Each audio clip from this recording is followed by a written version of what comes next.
추석입니다. 집에 갔더니 어머니가 송편을 많이 해놓으셨는데요. 송편 속이 깨, 밤, 팥 이렇게 세 가지가 있다고 해요. 근데 깨를 좋아해서 이제 먹을 때마다 이제 다음 거는 깨 송편이 나오기를 기대하면서 먹는데 왜 나는 밤만 걸릴까요? 그래서 어머니한테 물어보니 깨랑 밤이랑 팥을 똑같이 만들었다면서 고르지 말고 그냥 먹으라는데 아무래도 어머니가 밤 속이 많이 남았던 것 같아요. 어머니 말을 믿어도 될지 한번 검증을 해보기로 했습니다. 자, 송편 속이 깨와 밤과 팥이 있고요. 내가 21개 먹을 때까지 데이터를 정리를 했어요. 깨 송편이 7개가 있었고요. 밤 송편이 10개가 있었습니다. 그러면 팥 송편은 이미 정해져 있죠. 일단 세 가지 상품이 있는데 앞에 2개가 정해져 버리면은 나머지 하나는 선택권이 없다. 이런 걸 일단 머릿속에 넣어 두시고 계산을 해보면은 팥은 4개였겠네요. 제가 21개를 먹었으니까. 근데 어머니 말씀으로는 동일한 비율로 요 속을 넣었다고 했거든요. 그러니까 바라기로는 세 가지 송편이 각각 7개씩 나와야지 맞는 거잖아요. 그래서 7개, 7개, 7개 해서 21개가 돼야 하는데 제가 관찰한 결과로는 약간의 오차가 있어요. 우리 관찰값에서 이 기대값을 빼주면은 깨는 동일하죠. 관찰값과 기대값이 동일하니까 차이는 0. 그 다음에 밤은 3개가 더 관찰됐어요. 7개가 나오길 기대했는데 10개를 관찰했단 말이에요. 그리고 팥은 반대로 마이너스 3개가 되겠죠. 그러면 이 우리의 기대와 관찰값의 에러를 다 더하면은 0이 됩니다. 통계에서는 이 에러 플러스 마이너스 제로가 되는 상황을 방지하고자 주로 제곱이라는 기술을 많이 씁니다. 제곱해서 보시면은 0, 9, 9 해가지고 합이 18개예요. 그러니까 에러가 expectation에서 observed가 에러가 18이라는 건데 이러면은 숫자가 크면 클수록 요 제곱 에러가 무한정 커질 수 있거든요. 그래서 통계에서는 normalization을 하게 되는데 표준 편차나 분산 구할 때도 마찬가지 일이 벌어지는데요. 그럴 때는 이 분산 구할 때는 평균에서 얼만큼 떨어져 있느냐를 다 더한 다음에 걔를 샘플수로 나눠버리죠. 그러니까 샘플수가 많아지면은 어차피 그 에러의 합은 커질 수밖에 없는 구조니까 걔를 샘플수로 나눠가지고 노멀리제이션을 해줍니다. 여기서도 마찬가지예요. 저 에러 제곱 5-2의 제곱 한 걸 다 더한 게 18인데 쟤를 갖다가 각각의 expectation으로 나눠줍니다. 깨 송편은 에러가 없어요. 그러니까 무슨 짓을 해도 0이 될 거고요. 밤 송편은 저 에러의 제곱이 9인데요. 근데 expectation이 7개잖아요. 그러니까 9 나누기 7 해가지고서는 1.2라는 약간 그 에러의 표준화 작업이라고 생각하면 되겠습니다. 그다음에 팥도 똑같은 계산을 거쳐가지고 1.2가 나오죠. 그럼 이걸 다 더하면은 2.572라는 어떤 숫자가 만들어지는데요. 이게 우리 자료에서 표준화된 에러의 합이라고 보시면 되겠습니다. 근데 그냥 에러를 더해주면은 플러스 마이너스 해가지고 필연적으로 0이 나올 테니까 그렇게는 안 하고 제곱을 해가지고 그것에 노멀라이제이션을 하고 그걸 합을 더했습니다. 이 모든 에러의 합이라고 생각하시면 개념적으로 맞겠습니다. 이런 방식으로 어떤 자료가 expectation에서 얼만큼 멀어져 있느냐를 계산하는 방법을 처음 제안한 사람이 피어슨이라는 t-테스트를 만든 그 고셋이라는 사람만큼이나 유명한 피어슨이라는 사람인데요. 이 사람이 이것을 chi-square 점수라고 이름 붙였습니다. 저쪽 chi는 그리스 레터로 이제 x 비슷하게 생긴 애인데요. 어떤 expectation이 있으면은 거기서 observation이 일정 수준의 에러를 내포하게 되는데, 그러니까 expectation에서 얼마나 멀어져 있느냐, 그만큼의 차이를 chi라고 이름 붙였고요. 이 사람은 그거를 제곱해가지고 썼으니까 chi-square라고 이름 붙였습니다. 이 송편이 21개를 먹었을 때 7개씩 걸려야 되는 깨송편, 밤송편, 팥송편에서 나의 관찰 결과는 좀 멀어졌잖아요. 멀어짐 정도를 좀 정량화해서 하나의 숫자로 만든 게 chi-square라는 값이고요. 우리가 계산한 값이고요.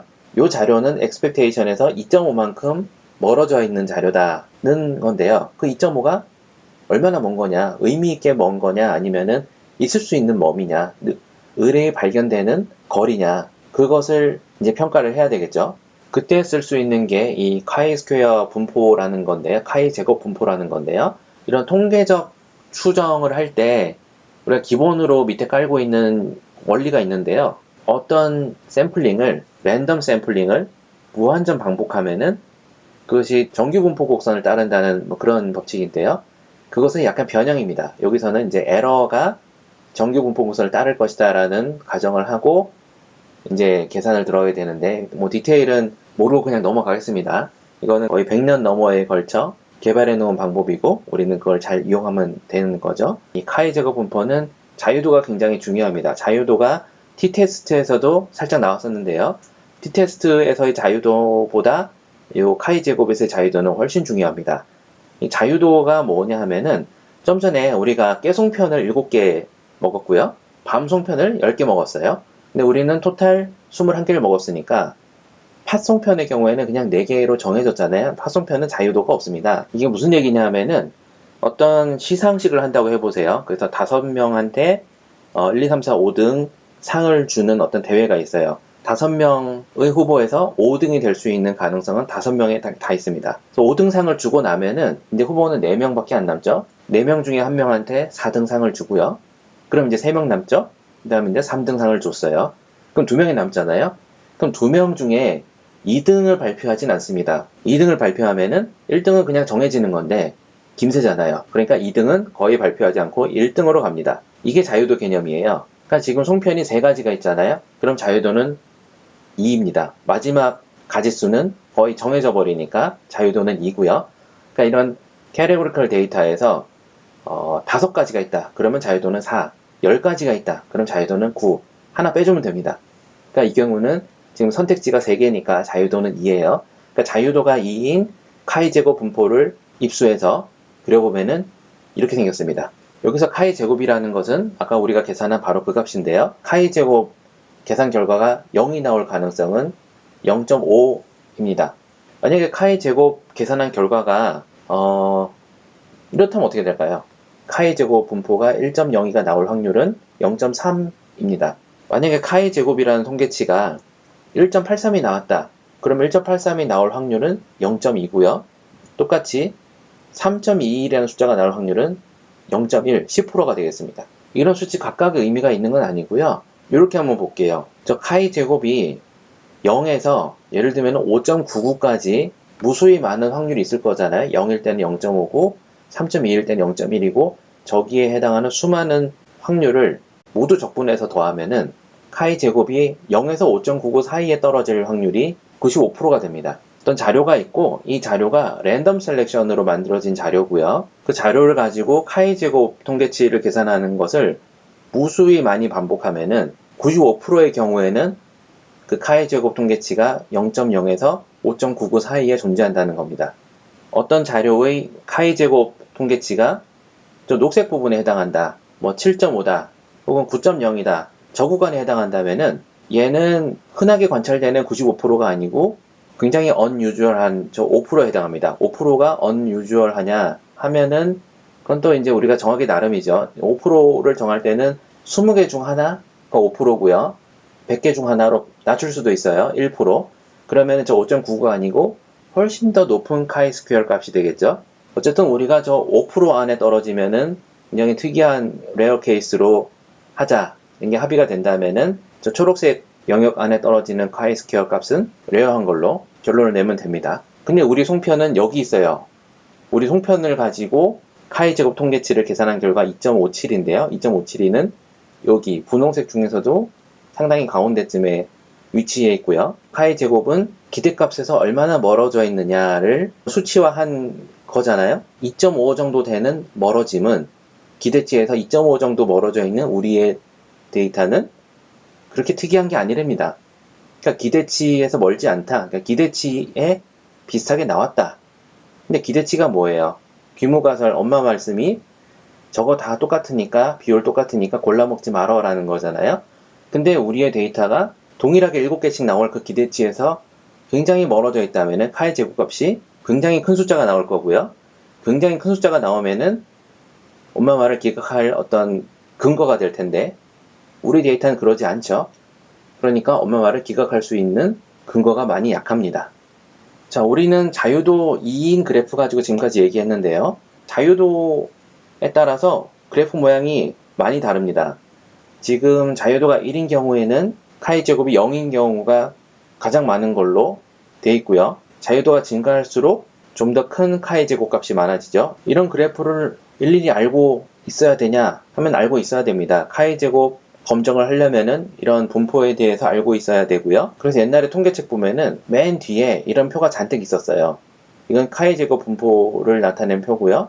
그 다음에 노말 분포도 있었고 포화정 분포도 있었고, 하여튼 우리가 쓰는 모든 분포가 저런 엄청난 숫자의 표로 만들어져 있었습니다. 근데 우리는 지금 그런 책을 구해가지고 일일이 숫자를 찾고 그렇게 하지 않죠. 저 표에 있는 숫자가 일단 아래에 이미 들어가 있기 때문에 우리는 저 책을 구해서 숫자를 찾아서 그러지 않아도 됩니다. 예를 들면 이런 식이에요. 저 밑에 보면은 알파벳 조합이 있죠. Q6라는 건데 Q 빼고 나머지만 보면은 카이스퀘어를 대충 써놓은 겁니다. 카이스퀘어고요. 앞에 Q라는 것은 저 카이스퀘어 괄호 안에 0.95가 들었잖아요. 그러니까 누적 확률 95%가 되는 지점을 알려줘. 그 값을 알려줘. 그래서 quantity라는 Q를 앞에 쓴 겁니다. 카이스퀘어 분포에서 degree of freedom은 5고요. 자유도가 5인 어떤 카이 제곱 분포에서 0.95가 되는 카이 제곱 값이 뭐겠니?를 앞에 보여드린 그 표에서 찾을 게 아니고 얘한테 이렇게 물어보면은 주인님 그 값은 11.07입니다. 카이 제곱 값이 11.07이라면은 자유도 5인 카이 제곱 분포에서 누적 확률 95%에 해당합니다. 라는 거를 우리한테 알려주고요. 그럼 거꾸로 카이 제곱 값을 우리가 알고 있을 때 누적 확률 0부터 저 값까지 7.5까지 적분한 누적 확률은 얼마겠니? 라고 물어본다면은 아마 81%가 되나 봐요. 어떤 자료에서 자유도가 오고요. 6가지가 가능한 어떤 자료가 되겠네요. 주사위를 던졌다고 봅시다. 주사위를 던졌을 때 이 주사위가 1, 2, 3, 4, 5, 6이 동일하게 한 번씩 나와야 되는데 실제로 해보면은 그러지 않을 가능성이 더 크죠. 어떻게 공평하게 나오겠어요. 무한히 반복한다면은 공평하게 6분의 1씩 딱 나오겠지만은 우리가 무한히 하지 않고 20번, 30번 했다 치면은 운 좋으면은 6이 많이 나왔을 거고요. 운이 나쁘다면은 1이 많이 나왔을 거고 뭐 그런 어떤 상황이 만들어지겠죠. 그랬을 때 우리의 expectation 대비 관찰값이 얼마나 멀어져 있느냐, 거리가 얼마나 되느냐를 계산한 게 카이 제곱이라는 통계치고요. 그 통계치가 7.5가 나왔다면은 카이 제곱 값이 7.5 이하가 될 확률, 7.5보다 더 가까운 걸 다 포함해가지고서는 그 확률은 81%다 라고 해석을 하면 되겠습니다. 그러면 그 누적 확률 말고 그냥 딱 7.5가 나올 확률은 얼마겠니? 라고 만약 그게 궁금하다면은 앞에다가 D를 써줬어요. 저거는 이제 density라는 거고요. 저 그래프의 Y축이 사실은 probability density라고 확률 밀도라는 개념이에요. 그래서 아까 그 P 카이 스퀘어는 우리가 알고 싶어 하는 확률은 사실 누적 확률이거든요. 그래서 그냥 P 카이 스퀘어라고 하고, 만약 카이 스퀘어 값이 7.5, 7.49도 아니고 7.51도 아니고 7.5000이 나올 그 확률을 구해줘. 그게 궁금하다면은 probability density를 알려달라는 그런 명령을 얘한테 내리면 됩니다. 그래서 앞에 p chi square가 아니고 d chi square를 넣어주고, 그 다음 괄호 안에다가는 우리 카이 제곱값 7.5를 넣어주시고, 그 다음에 degree of freedom은 5 계산을 하라 그러면은 0.064, 6.4%에 해당한다. 계산 결과를 얘가 알려줄 겁니다. 그런데 뭐 계산을 해가지고 표를 찾고 하는 그런 방식 말고 R에다가 그냥 알아서 알려줘 라는 식으로 해주면은 제일 쉬워요. 앞에 거는 그냥 원리를 알자는 차원에서 그냥 해드린 거고, 앞에 거 하나도 모르셔도 됩니다. 자, 다시 원래 문제로 돌아왔어요. 송편을 먹는데 깨 송편, 밤 송편, 팥 송편이 있는데 저렇게 먹었어요. 그래가지고 나는 이게 밤이 좀 많은 것 같아. 근데 어머니는 아니래. 이제 검증해보기로 했어요. 어떻게 검증하냐 하면은 일단 우리의 자료 7개, 10개, 4개가 나왔다는 거를 어떤 송편이라는 변수에 넣어줬어요. 그 다음에 chi-square.test 하고 그 송편, 저기 송편 자리에다가 그냥 직접 C 7,10,4를 넣어줘도 결과는 똑같습니다. 저렇게만 해줘도 얘가 chi-square 테스트를 막 해요. chi-square는 2.571, 아까 우리 암산으로 계산한 거랑 똑같이 나왔어요. 그 다음에 degree of freedom은 2가 나왔고요. 우리가 3가지 경우의 수를 다루고 있으니까 자유도는 2고요. 그때 p 값은 0.2765가 나왔습니다. 0.05보다 한참이죠. 그러니까 0.05보다 작으면은 굉장히 unusual한 케이스로 엄마한테 보고를 하면서 이렇게 나올 리가 잘 없는데 20번 중 1번 정도 나올 어떤 경우가 지금 나왔다. 그러니까 나는 엄마 말을 못 믿겠다. 의심한다. 이런 얘기를 할 수가 있는데 지금 P값이 0.2가 나왔어요. 굉장히 높은 수치가 나왔어요. 얘는 엄마 말을 리젝트할, 널 하이퍼서시스를 리젝트할 근거로서는 굉장히 약합니다. 그러니까 엄마 말을 잘 들으시면 되겠습니다.